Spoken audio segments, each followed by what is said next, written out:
అందరు చూడ్డానికి ఏమో సుబ్బరాజ్ ఆజాన్ బహుల్లా ఉంటారు, ఈయనకు కూడా కొంచెం భయపడ్డ సంఘటనలు ఉన్నాయంట. ఏంటది? ఉన్నాయా? భయం అంటే ఒకటైతే డెఫినెట్గా చెమట పట్టినట్టుగా అనిపించింది. ఒక్కటేంటంటే నాకే సిల్లీ అనిపించిన తర్వాత. సో అలాంటి సిల్లీ అనిపించింది ఏంటో చెప్తాను ఫస్ట్. నేను ఇక్కడ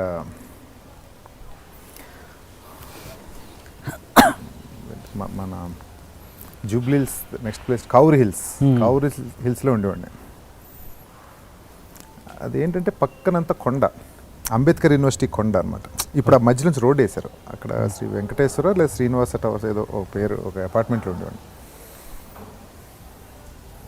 ఆ అపార్ట్మెంట్కి obviously I used to live alone. అది డూప్లే అపార్ట్మెంట్, పైన ఫ్లోర్ ఉండేది.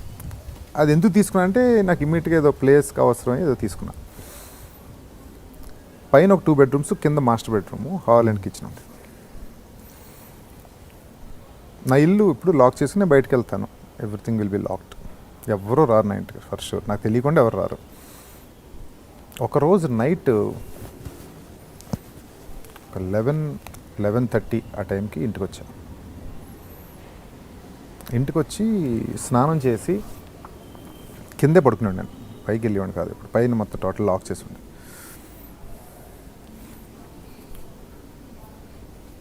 లైట్స్ అన్ని ఆఫ్ చేసి బెడ్రూమ్లోకి వెళ్ళి, బెడ్రూమ్లో ట్యూబ్లైట్ ఒకటి చేద్దరు ఉంటుంది కదా స్విచ్, ఫ్యాన్ వేసుకుని ల్యాప్టాప్ ఓపెన్ చేసి పడుకుని ల్యాప్టాప్ ఒళ్ళో పెట్టుకుని ఇలా వర్క్ చేసుకుంటున్నాను. నేను చేసుకుంటుంటే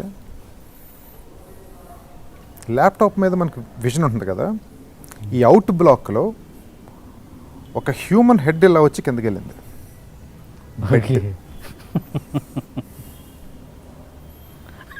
నాకు ఇల్యూజనా ఏంటో అర్థం కాల. ఇలా చూశాను, సౌండ్ లేదు, ఏమీ లేదు. ఇల్యూజన్ అయ్యి ఉంటుందిలే అంటే తీసుకుంటా, కానీ లోపల ఒక బీట్ పెరిగిపోతుంది కదా, హార్ట్ బీట్. సరే మళ్ళీ ఏదో వర్క్ చేసుకుంటుంటే 1 minute మళ్ళీ హ్యూమన్ హెడ్ ఇలా వచ్చి కిందకి వెళ్ళింది. మీరు అన్నది ఆఫ్ స్క్రీన్లోనా? ఆఫ్ స్క్రీన్ వెనక బెడ్కి బయట, బెడ్కి ఎదురు తలుపు ఉంటుంది, బెడ్లోకి వచ్చి తలుపు, దీనికి మధ్యలో బెడ్ ఎడ్జ్ నుంచి అలా పైకి వచ్చి కిందకి వెళ్ళింది రెండోది. ఇంకటే చూడలా, there is something beneath my bed. ఏంటిది? వెంటనే ఫంక్షనింగ్ ఎలా స్టార్ట్ అవుతుంది? డిఫెన్స్ మెకానిజంలోకి వెళ్తుంది మైండ్. ఎలా డిఫెండ్ చేసుకోవాలి, ఏమై ఉంటుంది, మేలా ఫీమేలా హెడ్? హ్యూమన్ హెడ్డే, హ్యూమన్ హెడ్ లాగే లిటరలీ ఆ సైజులో ప్లేస్ వచ్చింది. Okay, is it thief or థీఫ్కి నా ఇంట్లో దొబ్బి ఏముండవు, నా ల్యాప్టాప్ తప్ప పట్టుకెళ్ళి ఇదే ఉండదు. సరే ఫైన్, ఒకవేళ ఉన్నా ఇంత సౌండ్ అయింది, నేను స్నానం చేశాను,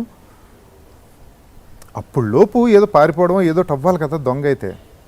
సో ఎవరన్నా ప్రాంక్ చేస్తున్నారా? తాళం ఎవరి దగ్గర లేదు, నా దగ్గర తప్ప ఎవరి దగ్గర ఉండదు తాళం. Second key will be inside home, ఎక్కడో లోపల ఎక్కడ బీరోలో ఎక్కడ పెట్టేస్తుంది. సో కీ ఎవరు జరగలేదు, ఎవరు వచ్చి ఉంటారు, ఏం జరుగుతుంది, ఏం జరుగుతుంది, కింద ఏముంది, బెడ్ కింద ఏదో ఉంది సంథింగ్, నాకు అర్థమైపోయింది ఇంకా ఆ పోస్చర్లో. కర్రలో లేవు. ఊర్లో మా ఇంట్లో అయితే మా ఫాదర్ ప్రతి తలుపు వెనకాల పెద్ద కర్ర పెట్టేవారు. ఎందుకంటే ఊర్లో అంటే ఏ పాములు వస్తాయి, ఏదో ఒకటి ఉంటుంది. కర్రలు లేవు, ఏమీ లేవు.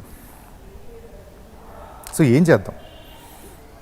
ముందు ఏం చేసినట్టు బెడ్ ఎక్కి నుంచున్నాను. బెడ్ ఎక్కి నుంచుని బెడ్ మీద నడుచుకుంటూ వెళ్ళి కింద చూశాను, ఏం కనపడలా. జంప్ చేసి డోర్ ఓపెన్ చేసి బయటికి వెళ్ళి డోర్ వేసాను ముందు. First sign.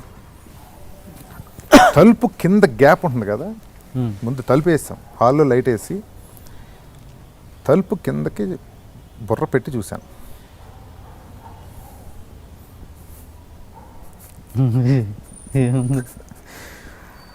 నా డబుల్ కాట్ బెడ్ కింద ఒక పెద్ద కోతి ఇలా ఉంది. ఒరిజినల్ కోతి? ఒరిజినల్ కోతి, పెద్దది హ్యూజ్ కోతి. సరే తలుపు వేస్తాను కదా, ఎలా వచ్చి ఉంటుంది, ముందు రిలీఫ్ వచ్చింది. First of all heart beat తగ్గింది. నెమ్మదిగా పైకి వెళ్తే పైన సెకండ్ బెడ్రూమ్, ఫస్ట్ బెడ్రూమ్ కూడా సెకండ్ బెడ్రూము తలుపు తీసి ఉంది. అది ఎప్పుడు ఎవరు తీసారా, పొద్దున్న ఎవరు సర్వెంట్స్ క్లీన్ చేసినట్టు తీసి మర్చిపోయి ఉంటారా. ఆ వెనకాతలంతా కొండలు, అక్కడికేమో నెమళ్ళు ఇవన్నీ వచ్చి ఉండే అనమాట. ఓకే.